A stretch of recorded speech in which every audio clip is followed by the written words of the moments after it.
असे धम्म जेव्हा शिकवतो तेव्हा तो सदधम्म रूप पावतो।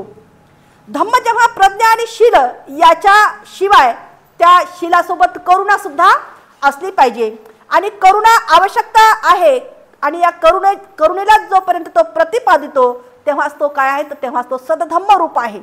जेव्हा धम्म करुणेपेक्षाही त्याच्यामध्ये जर मैत्री असेल तर ह्या मैत्रीचे महत्व अधिक प्रतिपादितो तेव्हा तो काय आहे तर तेव्हा तो सदधम्म रूप पावतो। म्हणजे धम्मासोबतच आपल्याला काय पाहिजे तर धम्मासोबतच या ठिकाणी प्रज्ञा आहे, परंतु प्रज्ञा या ठिकाणी पुरेशी नाही तर त्या प्रज्ञेमध्ये शील सुद्धा असणं अत्यंत आवश्यक आहे।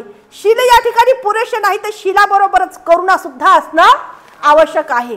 करुणा या ठिकाणी पुरेशी नाही तर करुणेसोबतच मैत्री सुद्धा असणं आवश्यक आहे आणि हे जे आहे हे सगळं असेल तर त्या ठिकाणी सदधम्म रूप धम्म पावतो असं या ठिकाणी तथागतांचं म्हणणं आहे। हे सांगत असताना या ठिकाणी कथेच्या स्वरूपामध्ये आपण पाहणार आहोत। मगध देशाचा जो राजा आहे हा बिंबिसार आणि त्याची राजधानी जी आहे राजगृह येथील ही कथा आहे। राजगृह नगरीच्या एका प्रसिद्ध अशा श्रीमंत व्यापाऱ्याची एक कन्या, त्याला एकुलती एक अशी कन्या होती, ती लाडकी होती। आता एकुलती एक कन्या म्हटल्यावर ती लाडाची कन्या होती। तिला काय हवे आणि काय नको हे सर्व स्वतः जो आहे तो सामंत म्हणजे जो व्यापारी आहे तो पाहत असे। त्याची पत्नी, त्याला भरपूर असे नौकर चाकर या ठिकाणी होते। सर्वजण जे आहेत त्या मोठ्या काळजीने या ठिकाणी त्या कन्येला पाहत होते। ती दिसायला सुद्धा अतिशय सुंदर होती, गोरी आणि गोमटी होती, टपोरी हिरणीसारखी तिची अशी डोळे होती, असे पाणीदार डोळे, शरीराला शोभेल अशी उंची, कुरळे आणि घनदाट असे तिचे केसही होते आणि ही झळकेदार केस तिला या शरीराला शोभेल असे या ठिकाणी होते। कुणाच्याही नजरेमध्ये तिचा चेहरा चटकन नजरेमध्ये भरेल असे गोबरे गोबरे गाल आणि मुळचेत गुलाबी तिचे असे ओठही होते। टोकदार सरळ नाक, अनुकिचीदार हनुवटी आणि सुरईदार नाक मंजूळ असा आवाज या अद्वितीय सर्वांगीण अशा या सुंदरतेमध्ये अशा या सुंदर रूपाला आणखीनच या ठिकाणी प्रभावी व आकर्षक बनवणारी तिच्यामध्ये एक अशी कुशाग्र बुद्धिमत्ता सुद्धा होती। म्हणजे जसं तिचं सौंदर्य आहे त्या सौंदर्याबरोबर तिच्यामध्ये काय आहे तो कुशाग्र अशी बुद्धिमत्ता सुद्धा होती। हजर जबाबीपणा व आपले मत इतरांना पटवून देण्यामध्ये सुद्धा ती एक हुकुमी कला होती। या सर्व गुणामुळे तिला अनोखे असं हे व्यक्तिमत्व लाभलेलं होतं। ती जसजशी आता लहानाची मोठी होत आहे, तारुण्याच्या उंबरट्यावर पाऊल ठेवू लागली आहे, तसतशी तिच्या आईवडिलांना तिच्या या संरक्षणाबद्दल जे आहे संरक्षण करण्यासाठी तिला अधिकच या ठिकाणी काळजी वाटू लागली। आपल्या भव्य घराच्या या सर्वात वरच्या म्हणजे 7 मंजिल त्यांचं जे घर होतं या वरच्या मजल्यावर तिची राहण्याची त्या ठिकाणी त्या नगरश्रेष्ठीने काय केली होती व्यवस्था केलेली होती। तिच्या जे आजूबाजूला दासी नौकर चाकर हे सर्वजण तिच्या सेवेमध्ये तत्पर असत। घरच्या सुरक्षिततेसाठी अनेक असे हत्यारबंद सुरक्षा रक्षक सुद्धा त्या ठिकाणी ठेवलेले होते। अष्टप्रहार पहारा या ठिकाणी देत असत। तिला खाली येण्यासाठी सुद्धा या ठिकाणी आवश्यकता नसायची किंवा तिला कोणतीच या ठिकाणी मिसळायची सुद्धा तिला परवानगी नव्हती। वरच्या मजल्यावर तिचे अहोरात्र राहणे असल्यामुळे तिथेच तिचे खाणे पिणे राहणे हे सगळे सेवेत तिच्या परिचारिका दासी सर्व सुविधा त्या ठिकाणी तिला होत्या। धन होते, दौलत होती, राज दरबारी वडिलांना मानपान सुद्धा होता, मर्यादा होता। तिला काही म्हणजे काही कमी या ठिकाणी नव्हतेच। एके दिवशी आपल्या हवेलीच्या ती राहत असलेल्या सर्वात वरच्या मजल्यावर खिडकीतून एक सहज असं कुतूहल म्हणून ती खिडकीच्या खाली ती डोकावून पाहू लागलेली आहे। खिडकीच्या खालून ती डोकावून पाहून बाहेर मुख्य राज रस्त्यावर निरीक्षण करू लागली। आता वरतून खिडकीतून पाहत आहे, खाली रस्ता आहे, ती निरीक्षण करत आहे।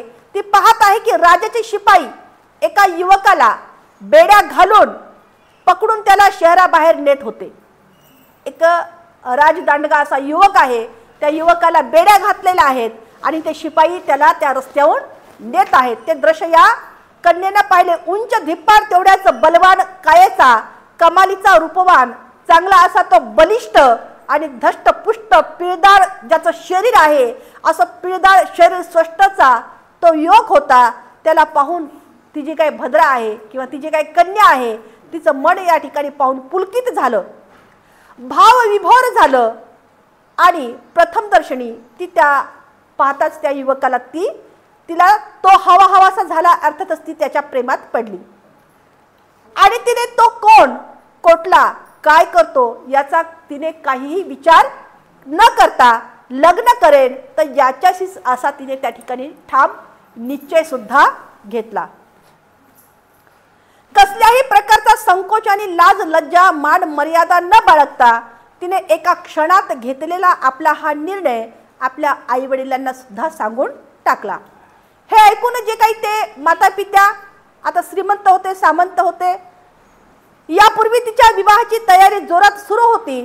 वर संशोधन करण्यासाठी माता पिता लागले होते, परंतु एखाद्या राजपुत्राशी विवाह लावण्याचा तिच्या वडिलाचा या ठिकाणी मानस होता किंवा विचार होता. कोणासाठी या वेड्या मुलीचे असला हट्ट धरलाय? नोकरांनो, त्याचा शोध घ्या. मनातल्या मनात ज्याच्याशी हा विवाह करत आहे त्या माता पित्यांनी त्या युवकाचा काय करायला, शोध लावायला सुरुवात केलेली आहे. आता नोकर चावकर भरपूर होते आणि आता ते सगळेजण त्या युवकाचा शोध घेत आहेत. शोध करण्याचा निश्चय करून टाकला आहे. त्याची माहिती काढा. त्या सामंतच्या म्हणजे तो जो काही व्यापारी आहे त्या व्यापाऱ्याच्या आज्ञेप्रमाणे सर्व सूत्रे हल्ली आणि सर्वजण कामाला लागली. कामाला लागलेली असताना हवेलीच्या नौकरांनी त्या युवकाची आता माहिती मिळाली. युवकाची माहिती काढली आणि तो मगध नरेश बिंबिसार यांच्या दरबारातील राजपुरोहिताचा तो मुलगा आहे.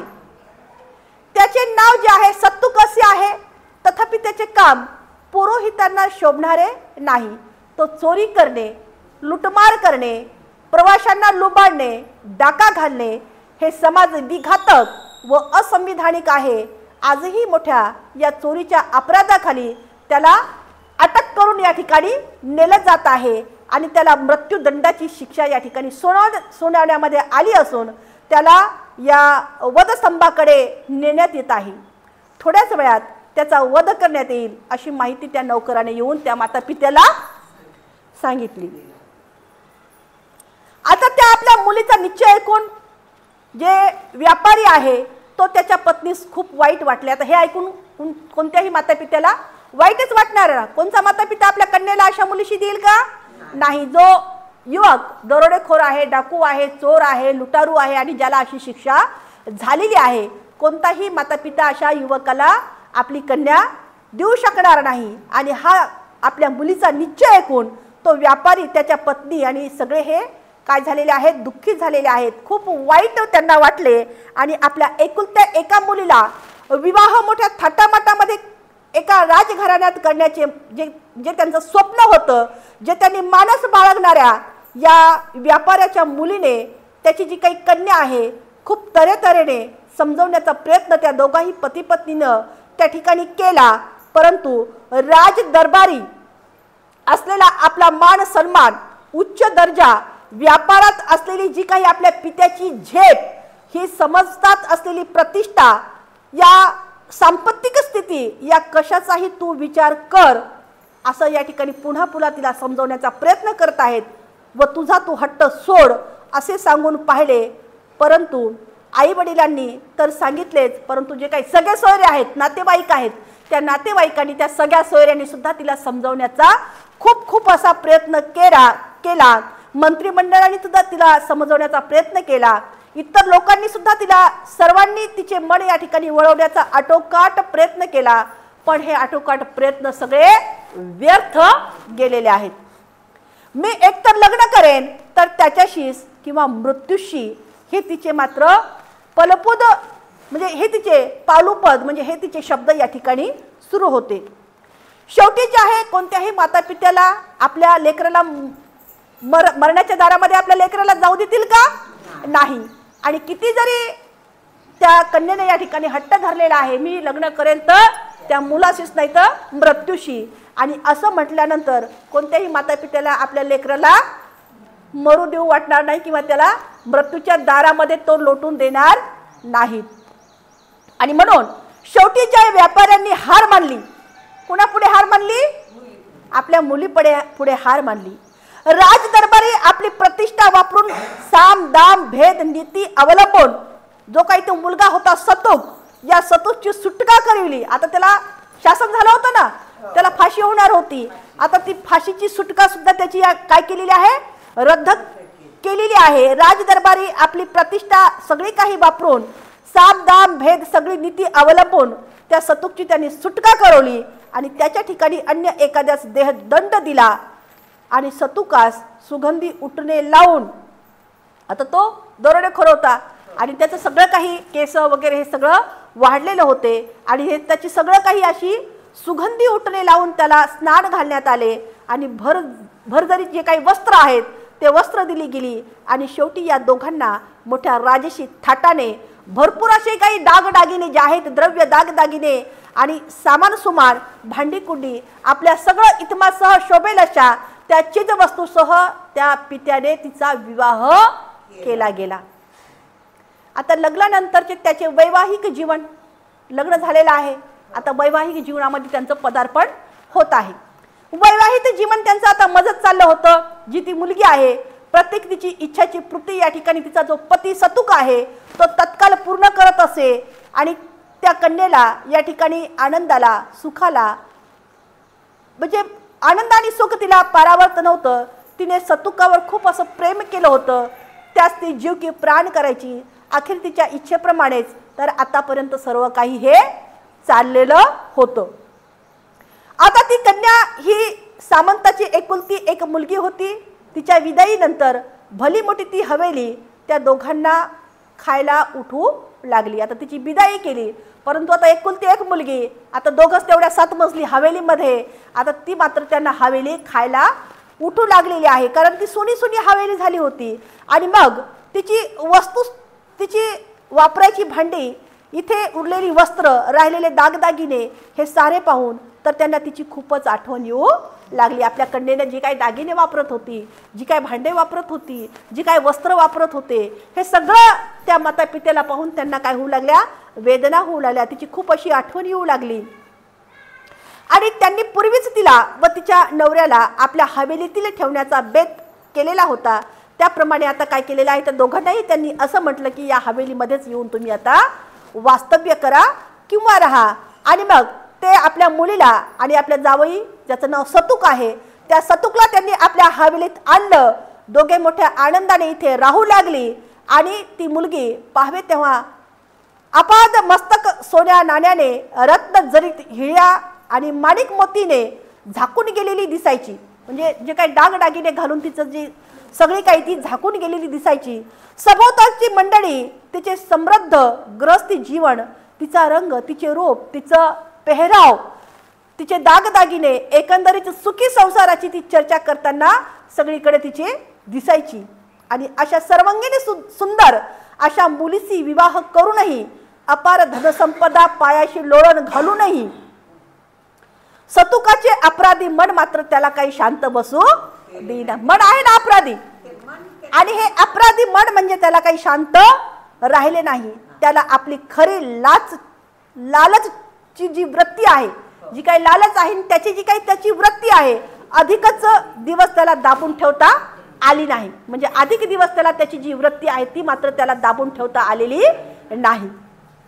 आणि त्याच्यातला जो चोराला तो थोपून धरू शकला नाही. म्हणजे त्याच्यामध्ये जो काही चोराची वृत्ती होती त्या चोराच्या वृत्तीला तो जास्त दिवस थोपून झोपवू शकला नाही.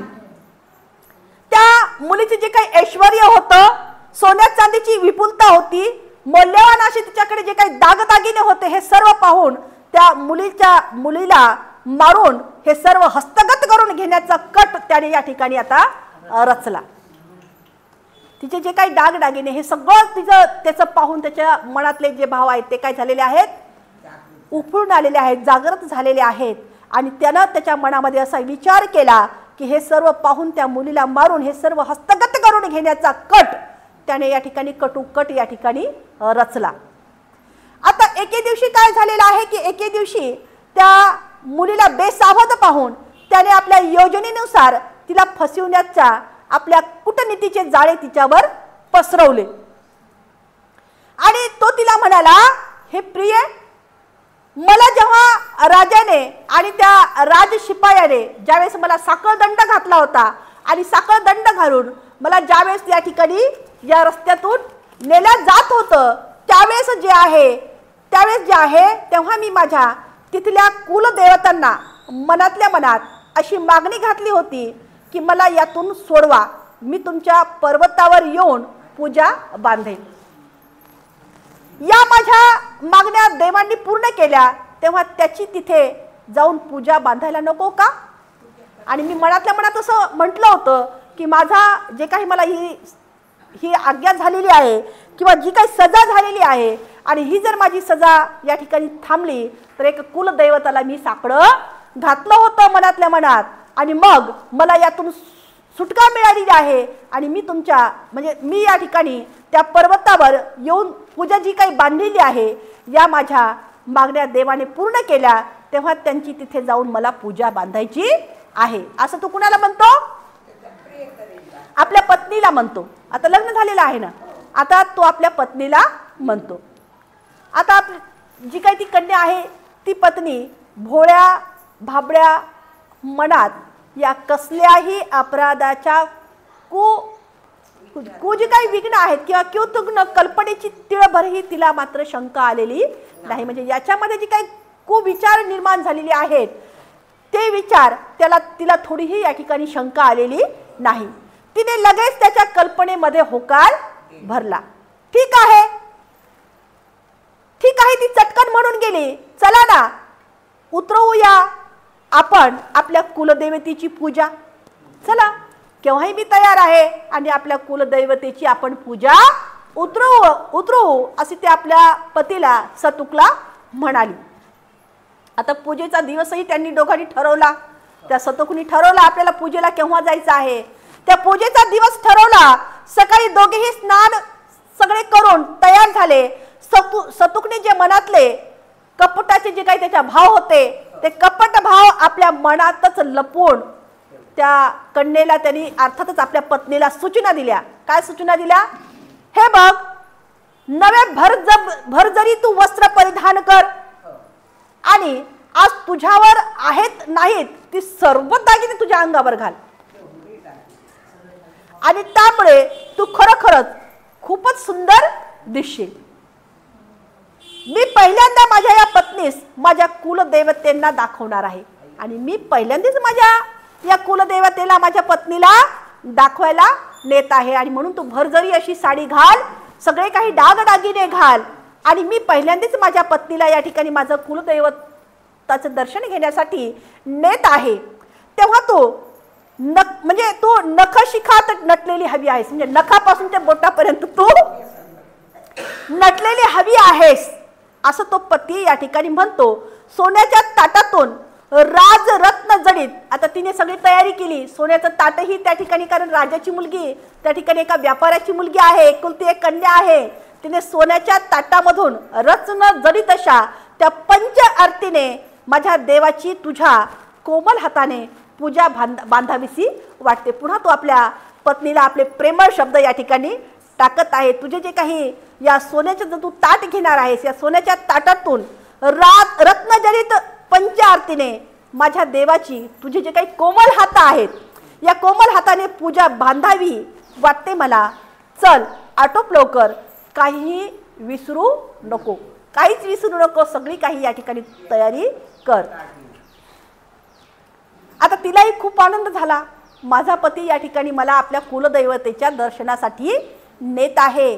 तिने सारे रत्न जडित आभूषण अंगावर धारण केले. पूजेची थाळी सजून घेतली. पुढे पुढे सतुक मागे मागे ती पत्नी निघालेली आहे. त्याच्या मागे तिच्या सर्व दासदाशा तिने सोबत घेतलेला आहे. त्या पर्वताकडे कूच करू लागल्या. पर्वत जवळ जवळ आल्यावर त्या पर्वताच्या पायथ्याला त्या सर्व नौकरांना दर्शिना तिथेच थांबवायला सांगून, म्हणजे त्या सतुकने त्या दासी जे काही नौकर चावकर होते बरेच लांब त्या ठिकाणी त्यांना थांबवलेलं आहे, थांबवायला सांगून तो सतुक त्या ठिकाणी म्हणाला, हे प्रिये, तिथे दूरवर पर्वत शिखरावर केवळ मी व तू दोघेच या ठिकाणी हवे आहेत, दोघेच एकांतात पूजा करण्याचा मी या ठिकाणी संकल्प केला होता. हे तुझे दासी या ठिकाणी काहीही नको, केवळ दोघंच या ठिकाणी असा मी संकल्प केला आला आहे की आपण दोघेच एकांतात पूजा करण्याचा मी संकल्प केला होता. या सर्वांना इथेच थांबू द्या, चल आपण पुढे निघूया. असे म्हणून त्या सर्वांना तिथून राजगृह नगरीकडे त्यांनी पाठवून दिले व ती कन्या म्हणजे ती पती म्हणजे दोघंही पती पत्नी आपल्या पाठोपाठ येण्याची त्याने खूण करून तो पुढे या ठिकाणी तो पती अर्थात सतुक चालू लागला आणि त्याची पत्नी त्याच्या पाठोपाठ हातामध्ये पूजेची थाळी घेऊन ती सुद्धा या ठिकाणी चालू लागलेली आहे. पर्वताचा ओंबड धोबड, आता पर्वत आहे, पर्वत चढत आहे, पर्वताचा भाग कसा असतो, ओबड धोबड असतो ना, ओबड धोबड खडकार आणि सुकोमल ती कन्या त्या ओबड धोबड दगडावरून कशी चालत आहे. कधीही त्या 7 मजली त्या महलाच्या खाली ती मात्र उतरलेली नाही. आता मात्र ती पतीसोबत तो पर्वत आता चढत आहे. तरी त्या सतुकच्या प्रेमा खातर कशाबद्दल ती चढत आहे, तर त्या पतीवर जे काही तिने प्रेम केलेलं आहे त्या प्रेमाच्या खातर ती हा सगळा त्रास सहन करत आहे. बरेच वरती गेल्यानंतर पर्वत शिखरावर जेथून अपराधाच्या कडे लोट म्हणजे खूप आता उंच गेलेले आहेत, पर्वताच्या शिखरावर गेलेले आहेत आणि त्या ठिकाणावर गेल्यानंतर बरेच वरती गेल्यानंतर पर्वत शिखरावरून जिथून अपराधांना कडेलोट केले जाते असा जो एखादा कडा होता तिथपर्यंत जाऊन तो सतुक त्या ठिकाणी आता थांबला. पहिल्यांदाच एवढा चढलेला ती सुखवस्तू जी पत्नी होती त्या सतुकची, हे श्रम तिला मात्र सहन झाले नाही, कधी चाललेलीच नाही आणि हे श्रम तिला सहन झाले नाही. तिथे गेल्यावर तिने पूजेचे ताट एका खडकावर ठेवलं आणि थोडी विश्रांतीसाठी घेण्यासाठी ती बसली. विश्रांती घेण्यासाठी दुसऱ्या खडकावर बसली आणि खडकावर पटकन बसली. थोड्या विश्रांतीनंतर तेव्हा तिला या ठिकाणी बरं वाटलं, थोड्या वेळ बसल्यानंतर थोडं बरं वाटलं. तेव्हा ती म्हणाली, चला ना पूजेला आपण आरंभ करू, चला आता आपण पूजा करूया. मनातल्या मनामध्ये जो सतुक आहे त्या मुलीच्या हत्येच्या मनसुब्याने त्या सतुकने या ठिकाणी चोही दिशेवर नजर टाकली. चारी बाजूला तो त्याने पाहिलं, आसपास कुठेच त्याला कोणी सुद्धा दिसेनासा झाला. ही त्याने खात्री करून घेतली. खात्री पटल्यावर त्याने आपली जी काही पत्नी आहे त्याने आपले असले रूप आता दाखवण्यासाठी सुरुवात केली. एकाएकी कठोर वाणीने तिच्यावर ओरडून तो म्हणाला. आता एकाएकी त्याने आवाज मोठा केला, कठोर आवाज केला आणि कठोर आवाज करून तो आपल्या पत्नीला म्हणाला, आता हे थकल्या भगल्याचे नाटक बंद कर. तुझ्या अंगावरील सर्व दागदागिने काढून त्याच्या ओढणीमध्ये तू बांधून एक गाठोडं तयार कर आणि अंगावर केवळ एकच साडी काय तीच ठेव. जे काही वस्त्र भरजरी आहेत ते सुद्धा तू बाजूला ठेव आणि केवळ एकच तुझ्या अंगावर साडी ठेव. तुला काय वाटलं मी इथे तुला देवपूजेसाठी आणले आहे? अगं वेडे, मला तू नसून तुझे दागदागिने हवे आहेत. चल आटोप लवकर, आता मरायला तयार हो. मी तुला या कड्यावरून फेकून देणार आहे. हे दागिने मचकडे दे, लवकर लवकर ते दागिने काढ आणि त्याचं गाठोडं बांधून ते गाठोडे तू माझ्याकडे दे. चल चल आटोप लवकर, असं तो आरडाओरडा करून म्हणू लागलेला आहे. सतुकच्या या वर्तनाने, सतुकच्या या आपल्या पतीच्या वागण्यात एकाएकी झालेल्या या बदलाने ती जी मुलगी आहे ती पत्नी अगदी सुन्न झाली. आजपर्यंत मी म्हणेल ती मागणी एका क्षणात पूर्ण करणारा, मग ते काम कितीही अवघड असो, आपल्यावर प्राण ओवाळून टाकणारा हा प्रेमळ जोड नवरा आज असा का बोलत आहे? याचा तिला उलगडाच होईना. ती म्हणाली, हे माझ्या प्रिय प्राणा, हे माझ्या सखा, तुम्हाला झाले तरी काय, माझ्यावर असे आकस्मिक का म्हणून रागावता? माझ्या हातून असा अपराध तरी कोणता घडला आहे? माझ्याकडून अशी चूक नेमकी कोणती झाली आहे आणि त्यामुळे आपण मला या कड्यावरून खाली फेकण्याची भाषा बोलत आहात? अहो, मी तर केव्हाचीच तुमची झालेली आहे, म्हणजे मी तुमची पत्नी आहे आणि मी या शुल्लक जे आहेत, हे काय आहे तर हे शुल्लक दागदागिने कसले संपूर्ण मीच तुमची नव्हे का? हे तर दागदागिने तुम्ही म्हणत आहेत, हे दागदागिने तर केव्हाचेच तुमचे आहेत आणि संपूर्णच मी तुमची नव्हे काय, असं ती आपल्या पतीला प्रश्न करते. यावर तो आपली छाती पुन्हा छातीत ताणून तो त्या ठिकाणी म्हणाला, त्याने उत्तर दिलं, अगं किती अंजान आणि किती मूर्ख आहेस तू. मी चोरीच्या अपराधात देहदंडाची शिक्षा झालेला याच कडे लोटावरून लोटण्याचा निघालेला एक कसलेही अट्टल चोर आहे मी. हे तू विसरली होती का? तू तरीही माझ्यावर जीव लावलास, मला मृत्यूदंडातून तुम्ही सोडवलेला आहे, माझ्यावर जीवा म्हणजे माझ्याशी तू विवाह केला आहेस आणि मी सांगितलं होतं तुला असं करायला, मी सांगितलं होतं का असं करायला तुला, असं तो पुन्हा त्या ठिकाणी म्हणतो.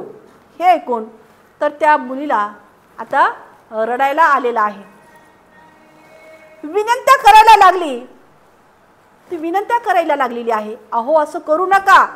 ती पाय धरते, त्याची विनंत्या करते, अहो असं करू नका, आणि तो मात्र तिला झिडक्या देऊ लागलेला आहे.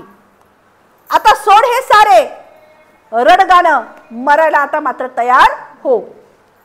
काही क्षणच या पृथ्वीवर तुझे आता उरलेले आहेत. तुला वाचवणारा इथे पर्वत शिखरावरच काय, त्याच्या आसपास सुद्धा 4-4 मैलापर्यंत कुणीही नाही. कोण ऐकतो ग तुझा हा आक्रोश? कोण ऐकतो तुझं हे रडणं?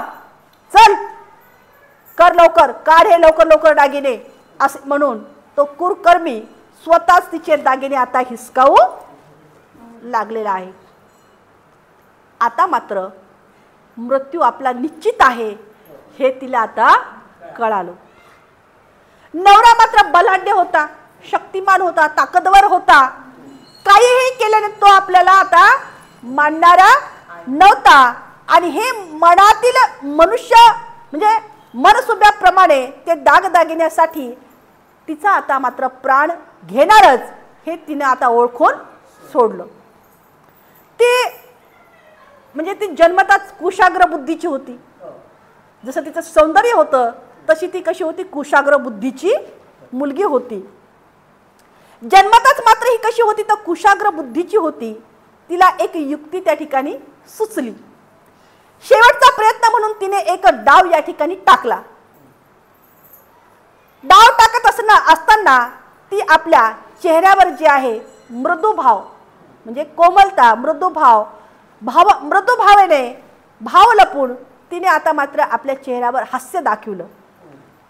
स्मित चेहऱ्याने म्हणाली, हे प्रिय देवता, तुम्ही कितीही झिडकारा मला दिलात, तुम्ही स्वभावाने व्यवसायाने कसलेही असाल तरी मी मात्र आपणावर हातचे काहीही मागण न ठेवता मी मात्र तुमच्यावर जीवापाड प्रेम केलेलं आहे. तुम्हाला अजूनही मी माझा मनोदेवताच मानित आहे.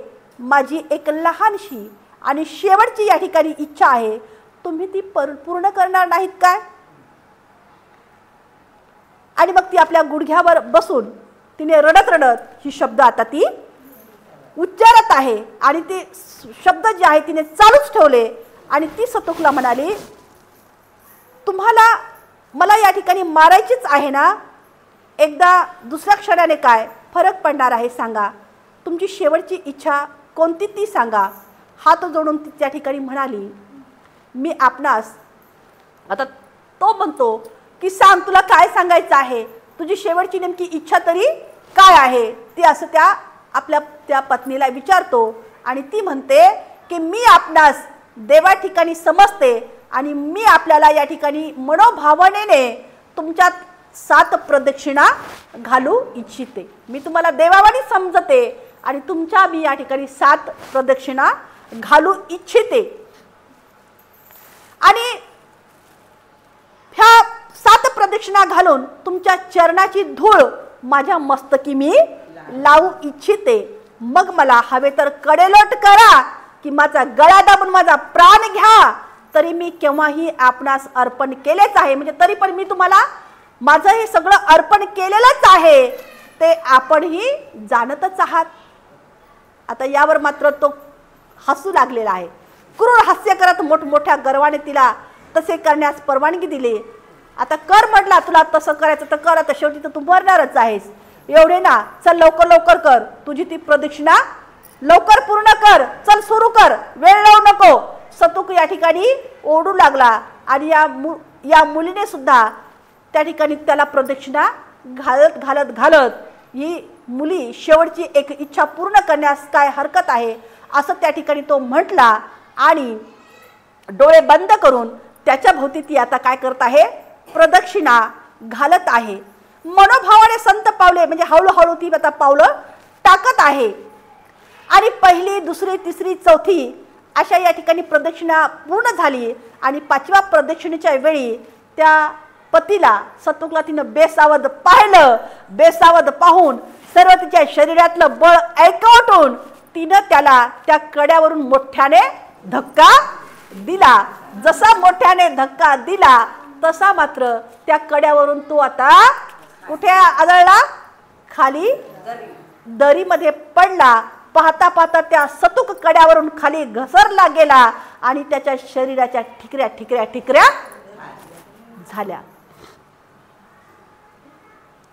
आता पती हत्या केली होती,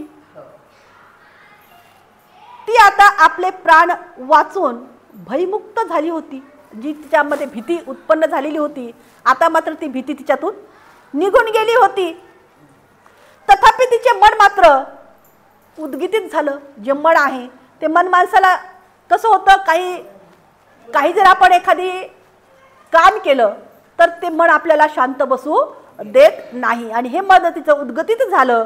पर्वत शिखराहून राजगृह नगरीमध्ये स्पष्ट दिसत होती. त्या पर्वत नगराहून तिच्या पित्याचं घर तिला त्या ठिकाणी स्पष्ट दिसू लागलं. पण पित्या घरी जाण्यास तिचं मन मात्र धसलं नाही. जाणं तरी कुठल्या तोंडानं, ती स्वतःलाच या ठिकाणी म्हणाली, जाऊ तरी कोणत्या तोंडानं जाऊ, पित्याच्या घरी. माझा नवरा शेवटी चोरच निघाला ना, माझा नवरा जो आहे शेवटी चोरच निघाला. हे सांगावे तरी मी कसल्या तोंडाने माझ्या पित्याला आणि माझ्या आई वडिलांना आणि सगळ्या सोयऱ्यांना काय सांगू. समजदार लोकांनी मला तो खूप समजवण्याचा प्रयत्न केला, पण मीच माझ्या वेड्या आणि हट्टीपणामुळं हे पापी पदरात मी बांधून घेतला होता. आता घरी जाण्यास काही अर्थ मात्र उरलेला नाही. तिच्यात आता वैराग्याची भावना उत्पन्न झाली. तिने विचार केला व संन्यासिनी बनली. बौद्ध धम्माबद्दल, भगवान बुद्धाबद्दल तिला नित्यंत आदर होता. पण बौद्ध धम्मात त्यावेळेस जे आहे स्त्रियांना मात्र त्या ठिकाणी भिक्षुणीची आज्ञा नव्हती. आणि त्यामुळे तिने काय केलं होतं, त्यावेळेस स्त्रियांना प्रवेश देण्यात आलेला नव्हता. म्हणजे ती भिकुणी मात्र त्यावेळेस बनू शकत नव्हती. ती संन्यासिनीचे जीवन जगण्याचा तिचा आता अट्टास ठरला. मग त्यावेळेस जैन जे साधू होते, त्या जैन साधूची सुद्धा या ठिकाणी चर्चा होती. आणि मग तिनं काय केलं, त्या जैन संन्यासिनी, आता मी जैन संन्यासीच का बनू नये असा तिने विचार केला. असा विचार करून ती काय झालेली आहे की त्या निकट नाथाकडे गेली व जैन साधवीची दीक्षा तिने आता ग्रहण केली. आता निकट नागामध्ये जे आहे मुंडन करायचं, डोक्यावरची केस काढायचे आहेत, मुंडन करायचं आहे. आता मुंडन करताना ते केस जे आहेत हातानं नोचून नोचून काढावं लागत होती, वस्त्रानं नाही. म्हणजे जैन धर्मामधली अशी पद्धती होती की जे काही केस आहेत ते केस आपल्या हाताने नोचून काढायची. ही अशी हाताने नोचून म्हणजे लुचून लुचून ती केस काढण्याची एक पद्धत होती. तसे भद्रानेही त्या ठिकाणी केले. काही दिवसात परत डोक्यावर केस आले. आता तिचे केस कुरळे होते. हे कुरळे केस होते म्हणून तिला सगळेजण काय म्हणू लागले, कुंडल केसा. सगळेजण काय म्हणू लागले मग, कुंडल केसा या नावाने तिला लोक ओळखू लागले. त्या युवती आधीच ती बुद्धिमत्ता तिची चांगली होती, तीक्ष्ण बुद्धी होती आणि त्या तर्कशास्त्राची पूर्ण विद्या तिने त्या ठिकाणी ग्रहण केली आणि जात्यात मोठी तल्लक बुद्धीची असल्याने तिने सर्व विद्यामध्ये काय केलं, पारंगत केलं. म्हणजे सगळ्या त्या विद्या ती शिकल्या गेली आणि ती मोठी वाक्पटू बनली. तिला वादविवादामध्ये कुणी सुद्धा हरवण्यासाठी तिचा हात धरू शकत नव्हता. आणि आपल्या हातात मग ती काय करायची, आपल्या हातामध्ये एक जांभळाची फांदी घेत असे आणि ती फिरायची. ज्या ज्या गावी भिक्षाटनासाठी ती जाई त्या त्या गावच्या प्रवेशद्वारावर ती एक जांभळाची फांदी ती पुरून ठेवायची आणि त्या ठिकाणी असा ती हेतू साध्य करायची की ज्याला कोणाला तिच्याशी या शास्त्रामध्ये म्हणजे या ज्ञानामध्ये चर्चा करायची आहे किंवा चर्चा करण्याची इच्छा असेल त्याने ती प्रवेशद्वारावरची ती जांभळाची फांदी उखडायची आणि तिच्याशी शास्त्रास्त्र करून ती त्यांना हरवत असे. अशा रीतीने तिने वेगवेगळ्या देशाची काय केलेली आहे, वेगवेगळ्या देशामध्ये प्रवेश केलेला आहे. अंगद देशामध्ये गेली, मगध देशामध्ये गेली, कौशल देशामध्ये गेली, काशी देशामध्ये गेली. अशा शहरातून तू सर्वत्र ती फिरू लागली. तिला परास्त मात्र कुणीही केलेलं नाही, म्हणजे तिला हरवलेलं कुणीही नाही. तिला विद्वानांना नसून पुरुष जातीला परास्त करण्याची तिची आता इच्छा झाली. म्हणजे आता मी पुरुषांना सुद्धा हरू लागलेले आहे अशी तिची इच्छा झाली. कारण सतुकच्या या घटनेवरून तिला साऱ्या पुरुष जातीचाच या ठिकाणी राग आला होता. त्यांना हरवणे तिच्या जीवनाचा हा अंतिम तिचं ध्येयच ठरलेलं होतं की त्या ठिकाणी वादविवादामध्ये त्या पुरुषांना सुद्धा हरवणं तिचं एक ध्येय ठरलेलं होतं. असेच एकदा काय झालं आहे, आता फिरत फिरत हे सगळे देश तिनं केले. अंगद देश केला, मगध देश केला, कौशल देश केला, काशी केली. हे सगळं देश करत करत करत ती आता फिरत फिरत परिचर्या करत करत ती आता श्रावस्ती नगरीमध्ये आली. श्रावस्ती नगरीमध्ये आली. श्रावस्ती नगरीच्या प्रवेशद्वारावर तिने ती आपल्या हातातली जांभळाची फांदी रोवली. जांभळाची फांदी त्या प्रवेशद्वाराजवळ फांदी रोवून ती आता भिक्षाटनासाठी त्या नगरीमध्ये गेली. भिक्षाटनासाठी नगरीमध्ये गेली असताना कोणीतरी ती फांदी उखडून टाकून दिलेली होती आणि तिथे शेजारी खेळणाऱ्या मुलाकरवी समजले की भगवंत म्हणजे तथागत भगवान बुद्धांचा या बौद्ध धम्माचे गाढे अभ्यासक तथागताचे पट्ट शिष्य ज्यांना खुद बुद्ध भगवंतांनी आपला उजवा हात असा मानलेला आहे अशा सारिपुत्त या विद्वानाने ती जांभळाची फांदी उखडली असून त्याची इच्छा जी आहे त्या कुंडलकेशाशी धर्मचर्चा करायची होती. पण त्यांनी त्याची इच्छा त्या कुंडलकेशाशी धर्मचर्चा करायची होती आणि त्यांनी तिच्याशी निरोप ठेवला होता. जर कुंडलकेशा या शास्त्रामध्ये म्हणजे वादविवादामध्ये करत असेल तर तिने श्रावस्ती येथील त्या जैतमदामध्ये यावं असं त्यांनी सुद्धा त्या ठिकाणी निरोप ठेवला होता. आता कुंडलकेशाने जेव्हा हे पाहिलं तेव्हा ती मोठ्या अभिमानाने सर्वांना सांगत सुटली. कारण तिला स्वतःमध्ये अभिमान निर्माण झाला ना, माझ्या वाणी या ठिकाणी शास्त्रामध्ये अभ्यास करणारं आणि मला हरवू शकणारं कुणीच या ठिकाणी नाही असा एक अहंकार तिच्यामध्ये काय झाला, उत्पन्न झाला. आणि ती फांदी त्या श्रावस्ती नगरीमध्ये ती उखडलेली पाहून तिला खूप आनंद झाला आणि ती मोठ्या अभिमानाने सर्वांना या श्रावस्ती नगरीमध्ये सांगत सुटली, ज्यांना कोणाला माझी आणि त्या सारिपुत्ताची वादविवादातून धार्मिक चर्चा ऐकायची आहे त्यांनी मात्र जेतवनामध्ये यावं. बऱ्याच विद्वानांना जनता जनार्दनांना सोबत घेऊन ती आता मात्र जेतवनामध्ये निघाली. ठरल्याप्रमाणे वादविवाद त्या ठिकाणी सुरू झाला. शास्त्रास्त्रे झाली, धार्मिक चर्चा सुद्धा त्या ठिकाणी पार पाडली. पण सारीपुत्ता पुढे कुंडलकेशाची डाळ मात्र शिजली नाही. त्याच्या वादविवादामध्ये सर्व सक्षम भिक्खू सारीपुत्ताने त्या कुंडलकेशाच्या सर्व प्रश्नाची उत्तरे समाधानकारक दिलेली आहेत. सारीपुत्ताने जे जे काही या ठिकाणी प्रश्न उच्चारला ती सगळी उत्तरे त्या ठिकाणी त्या सारीपुत्ताने समाधानकारक उत्तरे दिली. पण कुंडलकेशास मात्र सारीपुत्ताच्या प्रश्नाचे उत्तर मात्र देता आली नाहीत. तेव्हा तिने सारीपुत्ताच्या चरणावर आपले मात्र डोके ठेवले.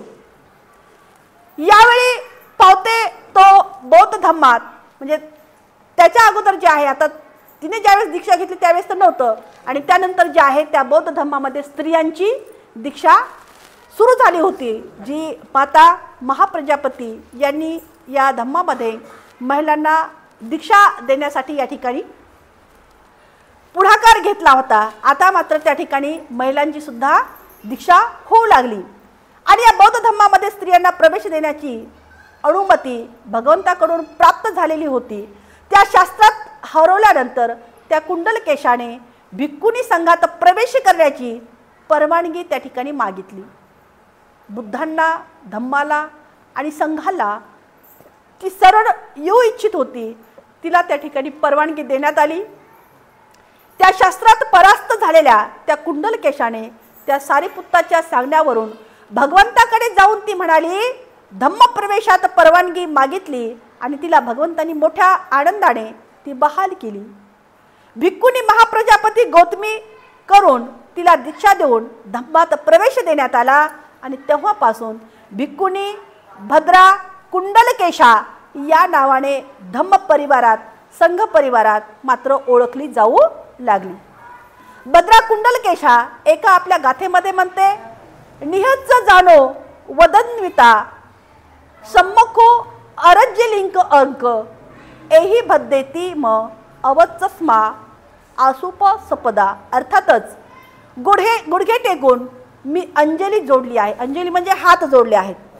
गुडघे टेकून मी दोन्ही हात जोडले आहेत व भगवंतासमोर जाऊन त्यांची वंदना केली.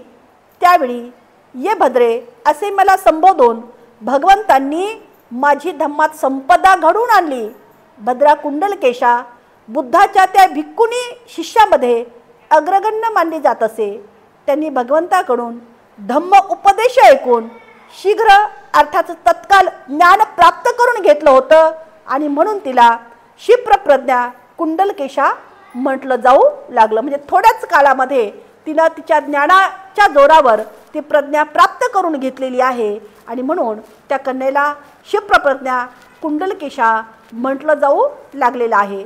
अशा पद्धतीनं या कुंडलकेशाची या ठिकाणी या धम्मामध्ये काय झालेली होती, धम्मदीक्षा झालेली होती. आणि म्हणून बुद्धाचा धम्म या ठिकाणी काय सांगतो की धम्म जेव्हा प्रज्ञेची आवश्यकता शिकवतो तेव्हा त्याच्यामध्ये सदधम्म रूप पावतो. म्हणजे त्याच्यामध्ये काय असली पाहिजे, मग करुणा असली पाहिजे, प्रेम असलं पाहिजे, मैत्री असली पाहिजे आणि ह्या सगळ्या गोष्टी असतील तरच तो सदधम्म रूप पावतो. केवळ प्रज्ञा ही पुरेशी नाही तर तिच्या समवेत काय असलं पाहिजे, शील असलं पाहिजे. प्रज्ञा केवळ पुरेशी आहे का, नाही.